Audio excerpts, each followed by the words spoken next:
দেখেন, আপনারা সবাই অবগত আছেন, বাংলাদেশের প্রতিটা মানুষ অবগত। আমার মনে হয় কেউ আর না জানা বাকি নেই যে আমাদের গণতন্ত্রের মা, আপসীন দেশনেত্রী, তিনবারের প্রধানমন্ত্রী, গণতন্ত্র রক্ষা এবং গণতন্ত্র পুনরুদ্ধারে যিনি তার সারাটা জীবন আন্দোলন সংগ্রামে ব্যয় করেছেন, সেই নেত্রী আজকে হাসপাতালে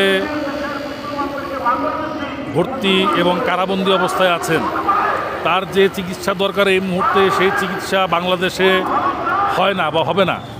এখানে বিশেষজ্ঞ ডাক্তারগণ মতামত দিয়েছেন, বিদেশি ডাক্তাররা এসেও বলেছেন যে তার চিকিৎসার জন্য তাকে বিদেশে নেওয়া খুবই জরুরি, খুবই দরকার। কিন্তু সরকার এই সমস্ত কোনো কিছুতে কর্ণপাত না করে তারা তারা এই সমস্ত দাবির মুখে বৃদ্ধাঙ্গুলি দেখিয়ে তারা একগুয়েমি করে বারবার খালি বলছেন যে তাকে বিদেশে যেতে দেওয়া হবে না। আমাদের কথা হচ্ছে যে একই মামলায় যদি অন্যান্য আসামিরা জামিন পায় এবং তারা যদি সুচিকিৎসার জন্য বিদেশে যেতে পারে, তাহলে কেন তিনবারের প্রধানমন্ত্রী, একটি দলের প্রধান, যদি সবচেয়ে জনপ্রিয় দল বাংলাদেশের, সেই দলের নেত্রী কেন চিকিৎসার জন্য বিদেশে যেতে পারবেন না এবং তাকে কেন মুক্তি দেওয়া হবে না?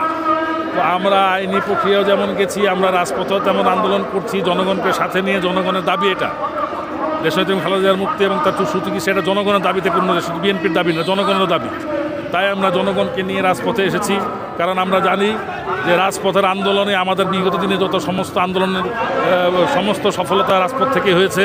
তাই আমরা রাজপথে এসেছি আন্দোলনটাকে আমরা পরিণতির দিকে নিয়ে যাওয়ার জন্য, এবং আমরা ইনশাল্লাহ বিশ্বাস করি যে জনগণ যেহেতু আমাদের সাথে সম্পৃক্ত আছে, এই আন্দোলনে আমরা জয়ী হব ইনশাল্লাহ, এবং দেশনেত্রীকে মুক্ত করে তার সুচিকিৎসার জন্য বিদেশে নিয়ে যেতে পারবো বলে আমাদের বিশ্বাস।